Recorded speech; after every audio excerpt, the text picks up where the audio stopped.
Hey guys, this is Steve Brown with Nothing But Hemp. I hope you're doing well. So this video is in the honor of my biological father. I hope he's watching from above today. Today I'm going to talk about a hot topic in the media. I don't want to make this a political post. I just want to go over facts. Today I'm going to talk about racial injustice within cannabis. Cannabis laws have ruined countless of Black and Hispanic people's lives since 1936.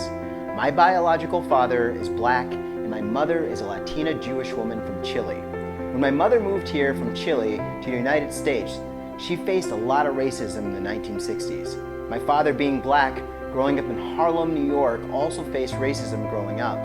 At age 19, my father got arrested for marijuana offense for less than a dime bag of weed and spent 1 year in jail. When he was 22, he got arrested again for the same offense and got another year in jail.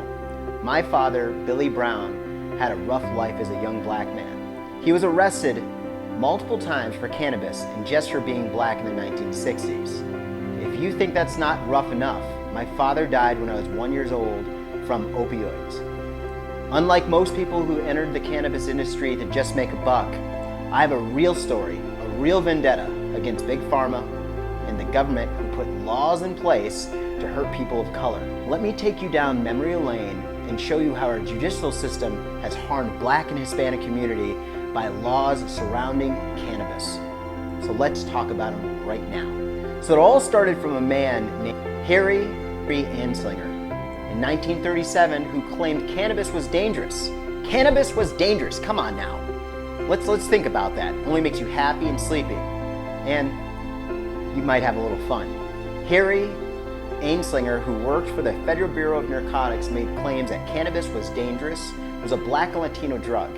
He told people that marijuana would make Black people forget their place in society and pushed the notion that jazz was evil music created by people who were under the influence of marijuana. Harry passed the marijuana tax law, and because of this, Blacks and Hispanics were arrested in high numbers.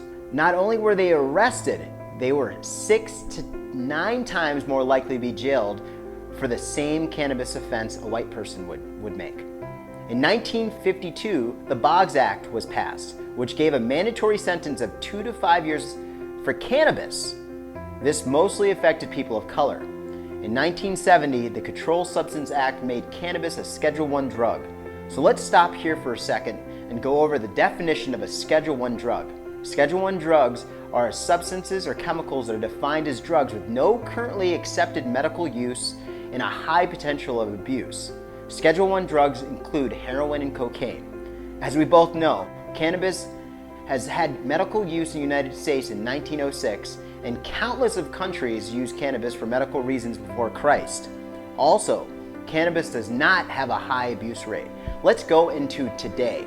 Right now, 12% of Americans smoke cannabis. Blacks and whites smoke at similar rates. A study conducted by ACLU showed that Black people are 4 times more likely to be arrested. Remember this, in the 1940s and 50s, Blacks were 6 times to 9 times more likely to be arrested. Since then, the bar hasn't really changed. For example, in St. Louis, for every 1 white person arrested for cannabis, 18 Black people are arrested for cannabis possession. That's a striking, horrible number. And that's today. Law enforcement spends $3.4 billion on cannabis each year. Don't you think it's a waste of money? I know I do. 7.3 million Americans arrested for cannabis. And it's legal in other states? So to be frank, those are really crappy numbers, and they need to be changed. Countless of Black and Hispanic families are separated because of crimes that don't even make sense. Crimes that should not be crimes. Now let's go into the industry numbers. Roughly 1% of all cannabis businesses are owned by Black and Hispanics. For instance, in Minnesota, 99.5% of hemp cannabis CBD stores are owned by white males. 100% of marijuana dispensaries in Minnesota are owned by white people. In my opinion, from being in this industry, involved in trade associations, I find it sickening to me that some of the white people in the industry are just in it for the money, not the plants. And for some of them, they only see dollars and don't have the passion nor knowledge of the plant and the hardship we've faced as a Black and Hispanic community. So one of our missions is to change this racial disparity in cannabis through our company, Nothing But Hemp.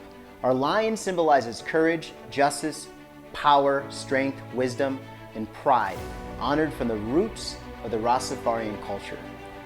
We've already started making change. Nothing But Hemp is providing a platform to help people of color enter the cannabis industry through education, training, and business acumen. Every one of our stores in Florida is run by people of color. Our plan is to expand this model, lift up the people who deserve to prosper from a plant that helps people feel better. It is our mission to help fix this racial disparity and to provide a platform that's affordable in a way so people of color can start a cannabis business.